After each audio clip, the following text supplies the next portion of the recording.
I almost stepped off the kitchen counter before I realized it was a long way to the floor. I leaned on David's shoulder and jumped down. We were both fairly smashed and about to be in a whole lot of trouble. Unbridled terror focused me on the task at hand, making Dad's Johnny Walker Red bottle look like David Eubank and I had not spent a raucous evening consuming most of its contents.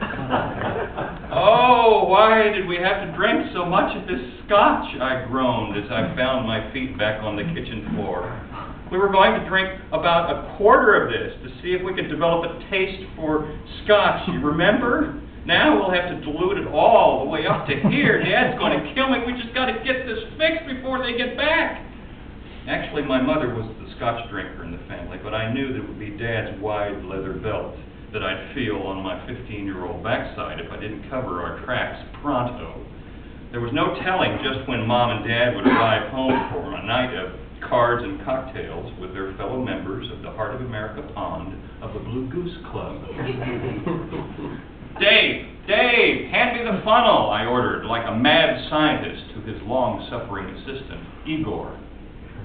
Igor, that is, David, stayed over at my house most Saturday nights just so we could stay up late to watch these very scenes on Shock Theater with your host, Gregory Graves. Except tonight. I'll just fill the water with water to a little mark on the label here. Geez, it looks so pale. Hand me the blue, quick. Why does your mother need blue food coloring? David asked. He hiccuped on the word food. It sounded more like food. I don't know. Shut up, I snapped. My befreckled friend David was 2 years younger and served faithfully as my sandy-haired, asthmatic little brother. As his older brother and mentor, I loved him. It seemed my solemn duty to order my young tag-along around and correct him utterly. Being the youngest of 3 brothers myself, I was convinced that this was what brothers did. What David and I had in common was what we most disdained in ourselves. Each had a well-earned reputation for being a good boy. It was an awful fate. What we really wanted was to be all grown up and bad.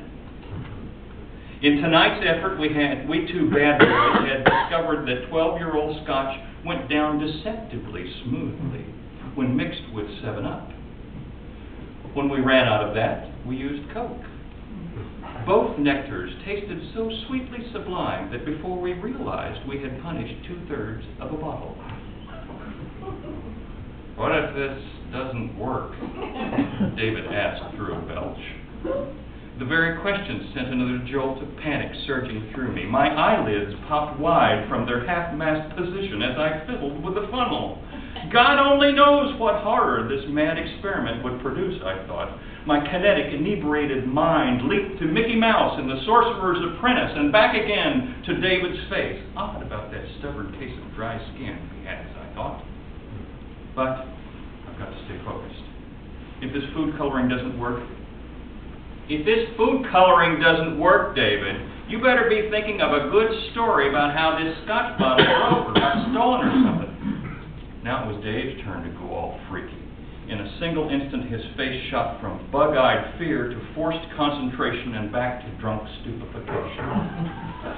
I added 2 drops of blue food coloring to the container.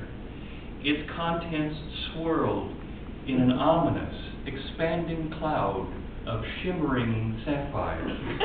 Oh my God! Oh geez, David, look at that! How are we ever going to tone down that blue? Like I said, I don't feel so good. I'm going to herb, he said. Get a hold of yourself, bro. Your butt's on the line like mine. Think about it. If my dad sees this, how long do you think it'll be before your mom finds out? David's scalp and ears receded in unison. I lived in fear of my dad. For David, it was his mother. He was all too easy to manipulate that way, and it made his freckles turn bright red. Now hand me the yellow, I ordered. He dutifully complied, even while stifling a heave. I paused over the neck of the Scotch bottle, trying to concentrate. Okay, now, not too much.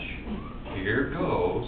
But before I could stop it, half a bottle of yellow spilled into the sea of blue. We watched in growing horror as the Scotch bottle turned an electric emerald green.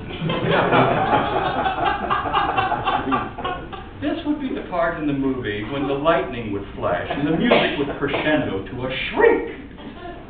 Maybe it was just a glint of reflection off the bottle, but I thought I saw David's face turn green too in that instant. After a thunderstruck silence, we both said it in unison. Shit! That was enough for Dave. He puffed up like a bloated toad and made a lurch for the bathroom. I sunk into a trembling heap on the kitchen floor. This stupid plan was not going to work. I could not read the numbers on the kitchen clock from this angle, but I knew that my time was running out. Pearl and Huff, Mom and Dad, would be home soon. I put my oversized head between my hands, vowing never to drink Scotch again as long as I lived. I didn't. Oh, God, I moaned. But it was already evident that my higher power was having none of this.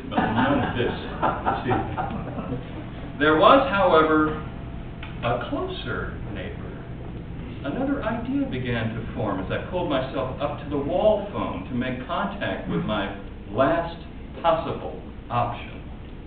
My new plan had its risks, but it just might work. My fingers seemed too big for the holes as I dialed the number of my brother Tom. Then I slid down the wall on my back, and the coiled phone cord caught under my nose and bounced away. Tom, the self-caricaturing lover of Budweiser, who often announced broadly, "I believe I'll have just one more." This was often followed by his patented cackle, triumphing over the noise of all the parties that he attended. At age 20, my brother Tom carried the enviable reputation in our fractured family as the bad boy. Inevitably, it was by mutual agreement by my father and him that Tom left home at an early age. That was the only thing upon which they could ever agree. Tom's reputation for trouble was such that our parents would believe anything about him as long as it was bad. And, of course, they believed nothing about me unless it was good. Neither of us fully deserved this status, but we have developed a peculiar acceptance about the order of things. Tom had connived his way out of a few jams and taken full credit for the rest. In any case, he was my only hope. "You did what?" Tom cackled. "You and Eubank? I'd never believe it." His roaring laughter was so loud, I was sure that I could hear it without the benefit of the phone. It made my head ache all the more. "We were trying to develop a taste for Scotch," I offered lamely. "It's nothing worse than the other things that you've done." But he wasn't hearing me over his own forced laugh. Still on the floor, I surveyed the kitchen around me. It was what my dad would call a mell of a hess, littered with soft drink bottles, ice trays, and colorful spills. Tom continued to crow his enjoyment over my impending doom. That's what brothers do.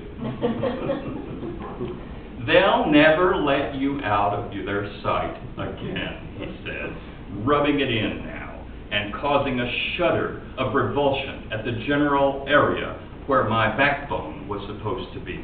"After this, your future is black. Yep, blacker than a bag full of buttholes." Tom was at his most eloquent when enjoying moments of power. I knew his hat laughter could go on until the parents walked in, so in desperation, I produced the ultimate trump card. "Tom, this will crush Mother if she..."